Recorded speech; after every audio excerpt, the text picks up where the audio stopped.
enemy that they're opposing. Can I ask you a follow-up on Angola?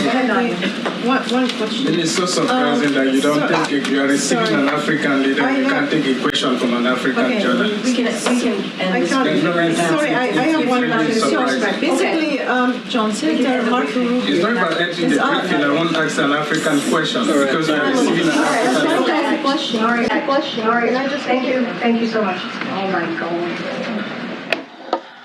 All right, we can end this briefing if it's not going to be respectful here. Chris. That's what I'm saying. You are receiving an African leader and you don't take questions. Thanks, everybody. I have a question about gas prices. Thanks, everybody. Can we do one about the falling gas prices?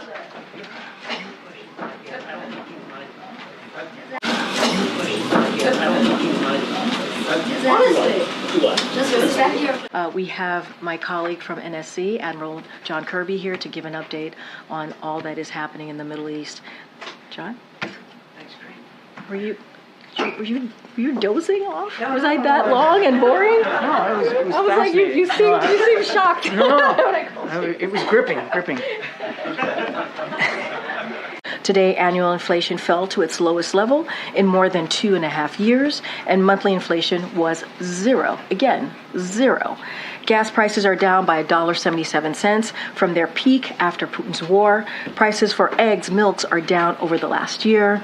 Will the president send, or has he chosen a representative to go to President-elect Milei's inauguration on the following Sunday? Not that I'm aware of.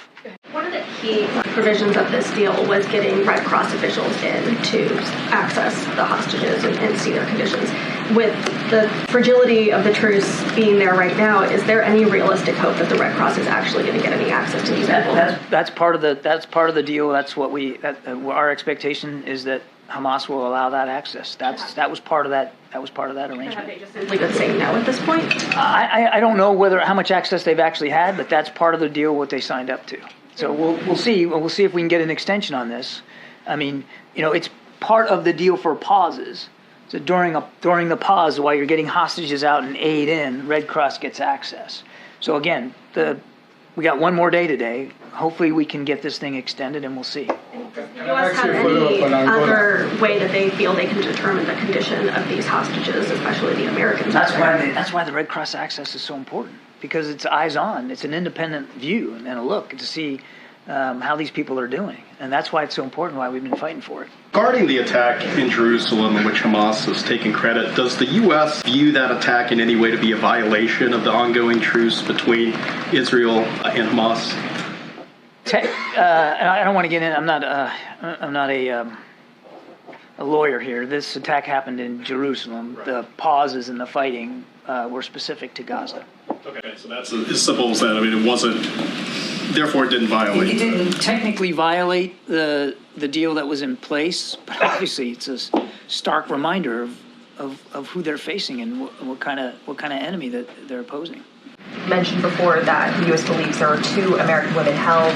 One has been released. So does that mean there's 1 American woman left being held? And what do we know about her conditions?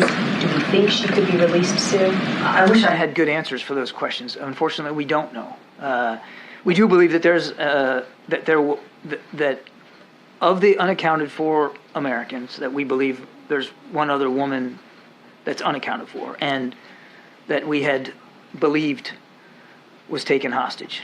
So we were hoping to see 2 women and, of course, little Abigail come out over the last week.